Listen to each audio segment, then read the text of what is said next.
at this credibility. You want us to make sure that we think of you as a real philanthropic icon, that you're about justice, that you're the person that somebody would call at 3 o'clock in the morning. No, they wouldn't. Not at all. When you saw Mr. Cohen dissect you, right in front of this committee, you conflicted your testimony, sir. You're a pathological liar. You don't know truth from falsehood. Sir, I'm sorry. Are you referring to me or the president? Hey, this is my time. Are you referring to me, sir, or the president? When I ask you a question, Yeah. I'll ask for an answer. Sure. Now, are you familiar with Rule 35 of the Federal Rules and Criminal Procedures? I am now. Oh. So the committee understands that you've been in contact with the Southern District of New York. Is that true? I am in constant contact with the Southern District of New York regarding ongoing investigations. And part of that application is to reduce sentencing time, is it not? Yes. There is a possibility. Yes. The answer is yes. No, it's not, sir. Yes, it is. Okay. It it's is. not. And so testimony here could actually help you out in getting your sentence lessened. Isn't that true? I'm not really sure how my appearance here today is providing substantial information that the Southern District can use for the creation of a case. Now, if there is something that this group can do for me, I would gladly welcome it. Well, I got to tell you, you know, America's watching you. I've been getting texts right and left saying, how can anybody listen to this pathological person? He's got a problem. He doesn't know fact from fiction. And that's what's sad here, is that you didn't do this for Donald Trump, to protect Donald Trump. You did it for you. This is all about you. This is all about this Twitter feed and let me read one of those, another one. Women who love and support Michael Cohen, strong, pit bull, sex symbol, no nonsense, business-oriented, and ready to make a difference. 1,000 followers? Ready to make a difference against the law. That's pretty sad. You know, over and over again, you know, we want to have trust. It's built on the premise that we're truthful, that we come forward. But there's no truth with you whatsoever. That's why that's important to you, to look up here and look at the old adage that our moms taught us, liar, liar, pants on fire. No one should ever listen to you and give you credibility. It's sad. It's sad that we have come. In fact, I want to quote the chairman's very words. This is a real, hold on.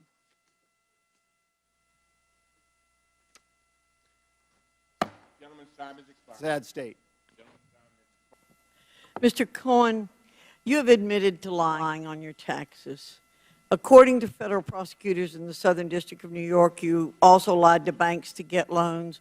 The prosecutors wrote, quote, to secure loans, Cohen falsely understated the amount of debt he was carrying and omitted information from his personal financial statements to induce a bank to lend based on incomplete information, end quote. Is that correct? That's correct. You lied on financial documents. So you lied to financial institutions in order to secure loans. So we've established that you lie on your taxes, you lie to banks, and you have been convicted of lying to Congress. It seems to me that there's not much that you won't lie about when you stand to gain from it. In fact, the prosecutors for the Southern District of New York noted that each of your crimes, quote, bear a common sense of characteristics which each involving deception and being motivated by your personal greed and ambition. Is your appearance here today motivated by your desire to remain in the spotlight for your personal benefit? No, ma'am. You have sought out ways to rehabilitate your image, from tax evader, bank swindler, and all-around liar to an honorable, truthful man by appearing before cable news. I'm concerned you could be using your story and this congressional platform for your personal benefit, such as a desire to make money from book deals. So can you commit under oath that you have not and will not pursue a book or movie deal based on your experiences working for the president? No. You cannot commit to making money off of a book or movie deal based on your work? No. There's two parts to your question. The first part of your question, you asked me whether or not I had spoken to people regarding a possible book deal, and I have. And I've spoken to people who have sought me out regarding a movie deal. No, I didn't ask you if you'd That was spoken the to first part of your anybody. I question. said, can you commit under oath that you will not, that you have not and will not pursue a book deal? And I would not do that, no. Okay. Can you commit under oath that you will not pursue opportunities to provide commentary for a major news network based on your experiences working for the president? No.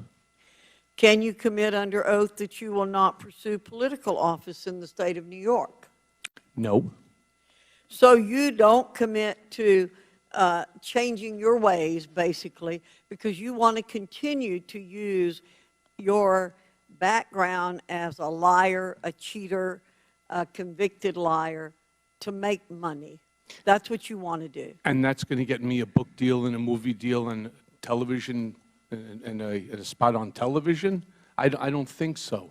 Well, it appears that it will. I yield my time, remainder of my time, Mr. Chairman. In our committee staff search of documents provided by the White House that were otherwise redacted or already in the public, and I guess the White House thought that was funny, they made one mistake, the White House. There was an email from a special assistant to the president to a deputy White House counsel, and the email is dated May 16th, 2017, and it says, and I quote, POTUS, meaning the president, requested a meeting on Thursday with Michael Cohen and Jay Sekulow. Any idea what this might be about, end quote. Do you recall being asked to come to the White House on or around that time with Mr. Sekulow? May of 2017. Off the top of my head, sir, I don't. I recall being in the White House with Jay Sekulow, and it was in regard to the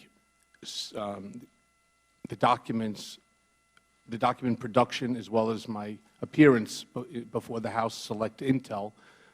But I'm not sure if that's specifically Well, what you're referring. But what I will do is I will check all my records, and I'm more than happy to provide you with any documentation or a response to this question. Well, that's, you sort of touch on presumably the purpose of the discussion, at least among others. This meeting occurred just before your testimony before the Select Committee on Intelligence here in the House. Is that correct? I believe so, yes. Was that a topic of conversation with the President himself? If this is the specific instance that I was there with Mr. Sekulow, yes. So you had a conversation with the President of the United States about your impending testimony before the House Intelligence Committee. Is that correct? That's correct. What was the nature of that conversation? He wanted me to cooperate. He also wanted just to ensure, by making the statement, and I said it in my testimony, there is no Russia, there is no collusion, there is no deal. He goes, it's all a witch hunt, and he goes, this stuff has to end. Did you take those comments to be suggestive of what might flavor your testimony? Sir, he's been saying that to me for many, many months. And at the end of the day, I knew exactly what he wanted me to say. And why was Mr. Sekulow in the meeting? Because he was going to be representing Mr. Trump going forward as one of his personal attorneys in this matter. So it was sort of a handoff meeting. Correct. In any way, final question, did the President in any way, from your point of view, coach you in terms of how to respond to questions or the content of your testimony before a House committee? Again, it's a difficult answer because he doesn't tell you what he wants. What he does is, again, Michael, there's no Russia, there's no collusion, there's no involvement, there's no interference. I know what he means because I've been around him for so long. So if you're asking me whether or not that's the message, that's staying on point, that's the party line that he created, that so many others are now touting, yes, that's the message that he wanted to reinforce. Gentleman, question concerns your relationship with the court. Do you expect, I mean, right now I think you're sentenced to 3 years, correct? That's correct.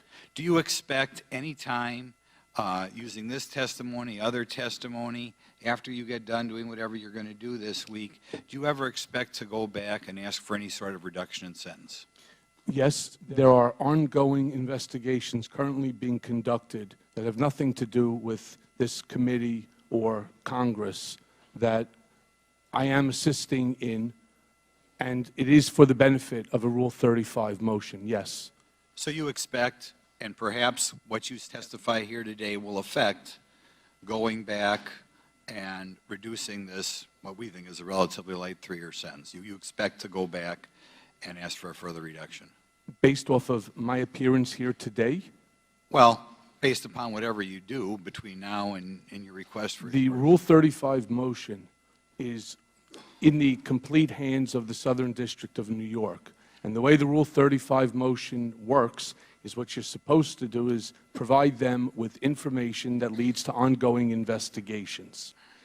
I am currently working with them right now on several other issues of investigation that concerns them that they're looking at. If those investigations become fruitful, then there is a possibility for a Rule 35 motion. And I don't know what the benefit in terms of time would be. But this congressional hearing today is not going to be the basis of a Rule 35 motion. I wish it was, but it's not. On February 13th, 2018, Mr. Cohen, you sent a statement to the reporters that said, quote, I used my own personal funds to facilitate a payment of $130,000 to Ms. Stephanie Clifford, and neither the Trump Organization nor the Trump campaign was party to the transaction with Ms. Clifford, and neither reimbursed me for the payment either directly or indirectly. Was the statement false? The statement is not false. I purposefully left out Mr. Trump individually from that statement. Okay. Why did you say it that way? Because that's what was discussed to do between myself, Mr. Trump, and Alan Weisselberg.